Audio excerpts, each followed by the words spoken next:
আমার গোলা রইল, ওকে দেখিস। এক মায়ের শেষ ইচ্ছা, শেষ আর্তনাদ বয়ে এসেছিল দক্ষিণ কলকাতার অভিজাত নার্সিংহোমের ৮ তলায় ৭২২ নম্বর ঘর থেকে। ২২শে জুলাই, সম্ভবত বর্ষার সময়। একদিকে বৃষ্টি, অন্যদিকে মায়ের চোখের বৃষ্টি। সেদিন বাংলা চলচ্চিত্র জগতও ভিজেছিল। শরীরের ৯০% ঝলসে যাওয়া অভিনেত্রী টানা ১০ দিন মৃত্যুর সঙ্গে লড়াই করে। অবশেষে অবসান হয় একটা গোটা অধ্যায়ের। মাত্র ২৬ অথবা ২৭-এর মধ্যে জীবনের ইতি টানেন তিনি। আজকের এই পর্বে জানব মহুয়া রায়চৌধুরীর জীবনের গল্প।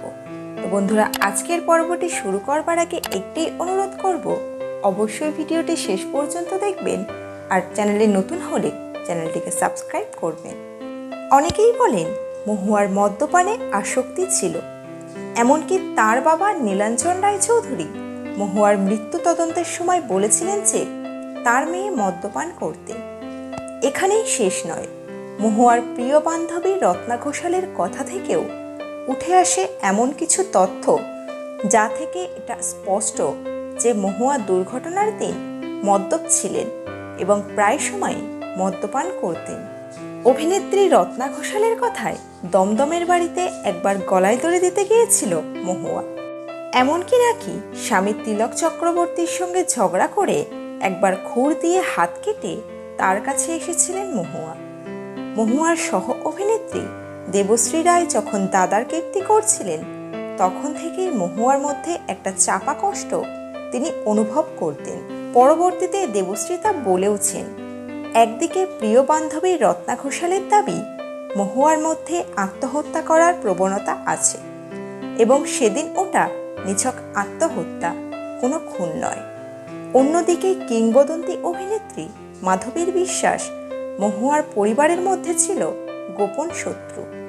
মাধবীর প্রতিক্রিয়া অনুযায়ী আত্মহত্যা হলে গায়ে আগুন লাগাবে সামনে দিয়ে, পেছন দিয়ে নয়। রত্না ঘোষালের কথায় মদ্যপানের পর নাকি মহুয়া অমানুষ হয়ে যেতেন। তবে কি নিজেই নিজের গায়ে কেরোসিন ঢেলে আগুন দিয়েছিলেন মহুয়া, নাকি তার গায়ে সেদিন কেউ কেরোসিন ঢেলে পিছন থেকে আগুন ধরিয়ে দেয়? কোনটা? উত্তর আজও অধরা। অভিনেত্রী রত্না ঘোষালের কথায় এও জানা গিয়েছে যে মহুয়া বাংলাদেশে গিয়ে নিজের কেরিয়ারকে অন্যরকম করে সাজাতে চাইতেন। যেদিন গায়ে আগুন লাগে, মহুয়ার ঠিক তার পরের দিন বাংলাদেশের চিঠিটা এসে যায়। কিন্তু মহুয়া তখন বাঁচার জন্য লড়াই করছেন। বাংলাদেশের অভিনেত্রী হওয়া আর তার হয়নি। শ্রীমান পৃথ্বীরাজের ঘোড়সওয়ার হয়ে মহুয়া এসেছিলেন। তারপরেই এই মেয়ে জয় করে বহু পুরুষের হৃদয়।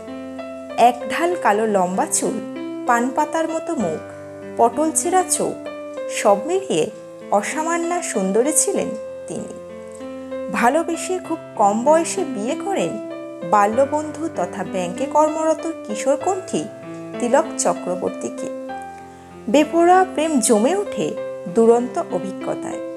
বিয়ের পরপর তিলক মহুয়া জীবনে আসে তমাল। ডাকনাম ছিল গোলা। ফুটবল অসম্ভব পছন্দ করতেন মহুয়া। সেই থেকে ছেলের নাম রাখেন গোলা। মহুয়ার কেরিয়ার জীবনের ছন্দ ফিরে যখন দাদার কীর্তি করেন ১৯৮০-তে।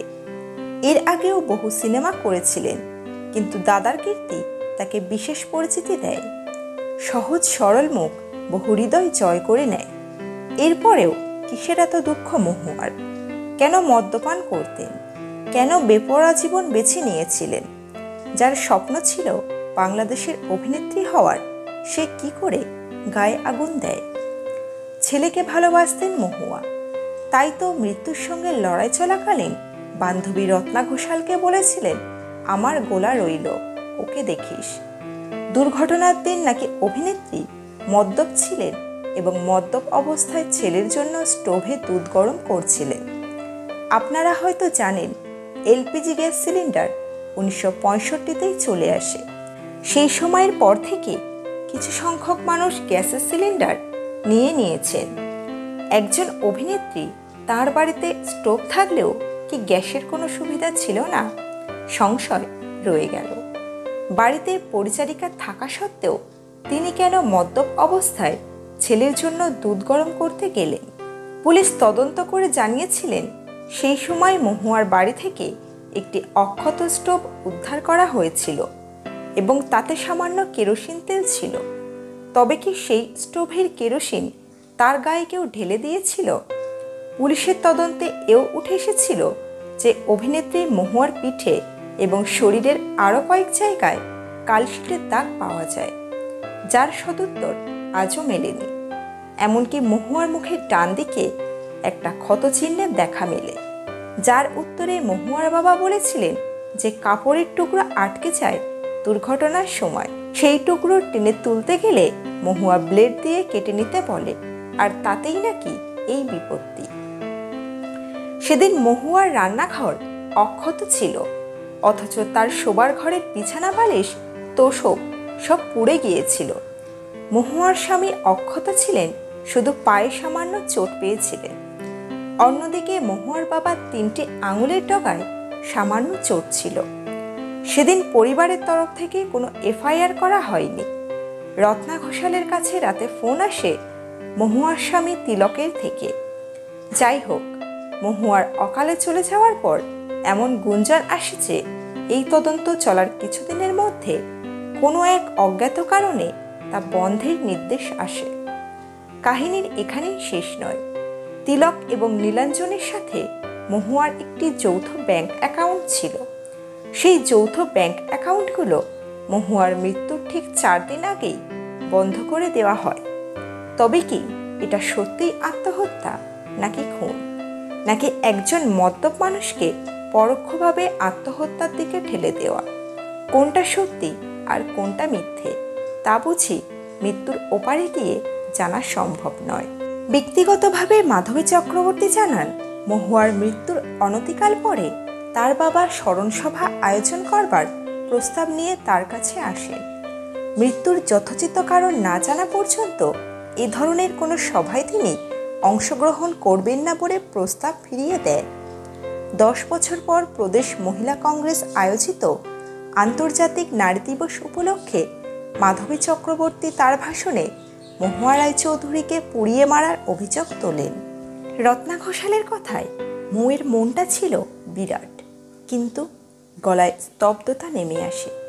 মদ মৌ খাবে, আর আবারও নিশ্চুপ, আর মদ খেলেই কেমন যেন পাল্টে যেত। পুরুষ চাই তখন। নেশাগ্রস্ত অবস্থায় কি যে করত, কি বলতো, কোথায় পৌঁছাতো তার কণামাত্র মনে থাকতো না।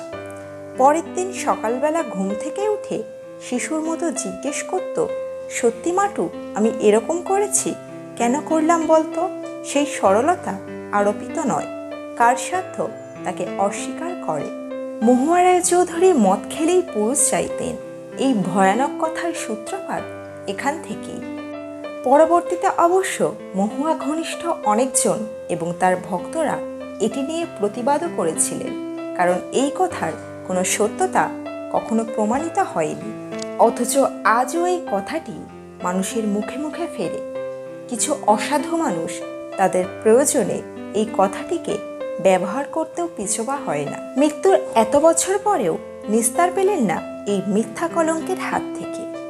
আর তাই তো কেন মহুয়া রায়চৌধুরীর মৃত্যু রহস্যের কোনো কিনারা হলো না তা আজও অধরা। শিপ্রা রায়চৌধুরী থেকে মহুয়া হয়ে ওঠার পথ খুব মসৃণ না থাকলেও নিজের দাপটে, অভিনয় গুণে, সৌন্দর্যের নিরিখে অনেক চলচ্চিত্রে জায়গা করে নিয়েছিলেন তিনি।